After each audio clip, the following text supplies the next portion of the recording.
দর্শক আসসালামু আলাইকুম। ভিডিওটা আসলে খুবই গুরুত্বপূর্ণ, যদিও সমসাময়িক বিষয় নয়, কিন্তু এটা একটা খুবই গুরুত্বপূর্ণ বিষয়। কারণ এই বিষয়ে একটা বিবিসি বাংলা তারা একটা রিপোর্ট প্রকাশ করেছে।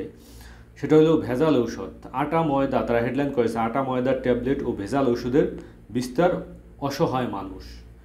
এখানে এই রিপোর্টটা বলার আগে আপনাদেরকে একটু তথ্য দিয়ে রাখি। আপনারা জানেন যে আপনার 2023 সালের জানুয়ারি মাসের দিকে যে বাচ্চাগুলো হাসপাতালে গিয়ে তারপর তাদের সুন্নতে খাতনা করাইতো, সেখান থেকে কয়েকটি বাচ্চা কিন্তু মারা গিয়েছিল। কি কারণে? অ্যানাস্থেসিয়া দেওয়ার কারণে। অ্যানাস্থেসিয়া কী পরিমাণ দিতে হবে, কতটুকু দিতে হবে, কতটুকু দিলে ওই রুগীর খেয়াল ফিরবে কি ফিরবে না, এই ব্যাপারে যে অ্যানাস্থেসিয়া দেওয়া হয়, সেই অ্যানাস্থেসিয়া ভুল অ্যানাস্থেসিয়া পুশ করার কারণে তারা আপনার জীবন তাদেরকে দিতে হয়।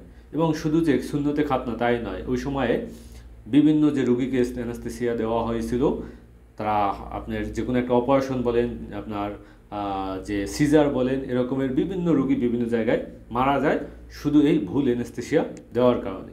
তো পরবর্তীতে দেখা গেল যে আসলে ওই যে এগুলো আমদানি করা হয়েছিল ভারত থেকে, এবং ভারত থেকে আমদানি করার পর ওই অ্যানেস্থেসিয়াগুলো আসলে ছিল নকল, বা ওই অ্যানেস্থেসিয়া যে পরিমাণ যে মাত্রায় থাকা উচিত সেই মাত্রায় ছিল না। এবং একটা একটা এলিমেন্ট ছিল ওই অ্যানেস্থেসিয়ায় আপনার, যেটা অপরিহার্য, যেটা অ্যানেস্থেসিয়া যেটা ধারা তৈরি, তো সেই এলিমেন্টটাই দেখা গেল ওই অ্যানেস্থেসিয়ায় পাওয়া গেল না। যার কারণে বাংলাদেশের ভিতরে এরকমের অহরহ বাচ্চা শিশু সুন্নতে খাতনা করতে গিয়ে, অনেক শিশু জন্ম নিতে গিয়ে, অনেক সিজারে মায়ের জীবন শেষ হয়ে গেছে। তো এই যে অনেক অপারেশন করতে গিয়ে তার জীবন শেষ হয়ে গেছে, যে ভুল অ্যানেস্থেসিয়া বাংলাদেশের ভিতরে, বা একটা ভেজাল অ্যানেস্থেসিয়া বাংলাদেশের ভিতরে ঢুকিয়ে দিয়ে ভারত তারপর বাংলাদেশের মানুষকে কিন্তু হত্যা করেছে।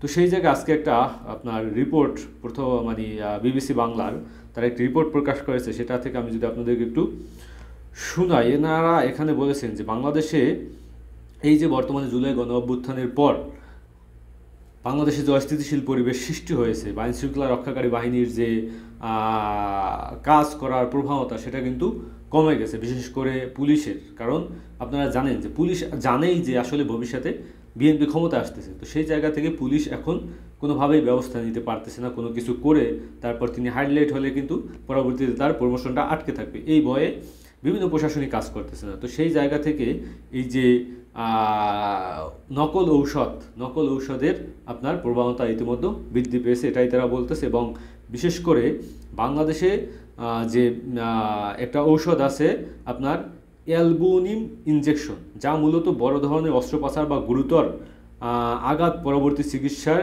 রক্তে প্লাজমার পরিমাণ বাড়ানোর কাজে ব্যবহৃত করা হয়। কিন্তু ঔষধটির নকল ও ভেজাল এখন বাজারে সয়লাভ হয়ে বেড়েছে। বাজারে এর নকল এতটাই বেড়ে গেছে যে আমরা এটা দেওয়ায় প্রায় বন্ধই করে দিয়েছি, তারা প্রেসক্রিপশনে লিখতেছে না। তো লম্বা রিপোর্ট, আমি যদি একটু সামারি আকারে শুনাই আপনাদেরকে যে আসলে হচ্ছেটা কি। বাংলাদেশে তারা ঢাকা ইউনিভার্সিটি, বিভিন্ন ইউনিভার্সিটির তত্ত্বাবধানে তারা একটা গবেষণা করেছে। সেই গবেষণায় দেখা গেছে যে তারা 179টি নমুনা তারা সংগ্রহ করেছে, এবং সেই নমুনা সংগ্রহ করে তারা শহর থেকে সংগ্রহ করেছে, ঢাকা শহরের ভিতরে কিছু তারা গ্রাম থেকে সংগ্রহ করেছে, গ্রামের ফার্মেসি থেকে। এভাবে সংগ্রহ করে দেখা গেছে যে সেই ওষুধের ভিতরে 10%ই হলো ভেজাল। এবং বিশেষ করে যে গ্যাস্ট্রিক জাতীয় যে ঔষধগুলো আছে, সেই ঔষধ এবং এই অ্যানেস্থেসিয়া, অ্যান্টিবায়োটিক, যেগুলো খুব মূল্যবান ঔষধ, এই ঔষধগুলোই তারা নকল করে। এবং এই নকল ঔষধ এমনকি ডাক্তার নিজেও ধরতে পারে না। ডাক্তার নিজেই বুঝে না যে এই ওষুধটা আপনার নকল নাকি সঠিক ঔষধ। তো বুঝতেই পারতেছেন যে কতটা ভয়াবহ আকারে পৌঁছে গেছে। এবং 10% লোক, 10টা রোগী যদি এই ঔষধটা কিনে, সেখানে আপনার একজন লোক, বা 100 জন রোগী যদি ঔষধটা কিনে, সেখানে 10 জন লোক আপনার এই ভুল ঔষধটা 10 জন মানুষের কাছে পৌঁছায়। তো তাই তিনি সুস্থ হবেন কীভাবে? এবং আটা ময়দা দিয়ে এই ঔষধটা তৈরি করা হয়েছে।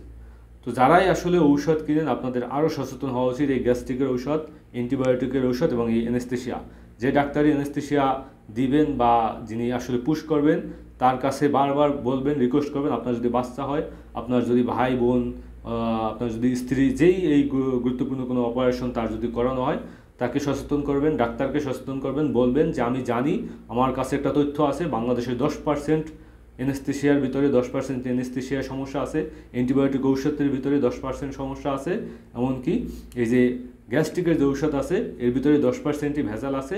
তো সঠিক ঔষধটা যেন আমরা পাইতে পারি, এ ব্যাপারে আমাদের সমাজের, আমাদের দেশের মানুষের সচেতন থাকা উচিত। তো এই জন্যই আসলে এই ভিডিওটা আপনাদের সাথে শেয়ার করলাম, যেটা আসলে মানুষের জীবনের সাথে রিলেটেড, মানুষের জীবন বরণের খেলা এই ঔষধের সাথে মিলেমিশে আছে। এবং ডক্টর মোহাম্মদ ইউনূস সরকারের প্রতি আমরা আবেদন জানাতে চাই, অতি দ্রুত এই ধরনের যত রকমের প্রতারণার ফাঁদ আছে, যারা এই বিভিন্নভাবে মানুষকে হত্যা করতেছে, এদের বিরুদ্ধে ব্যবস্থা নেন, সোচ্চার ভূমিকা পালন করুন। আসসালামু আলাইকুম।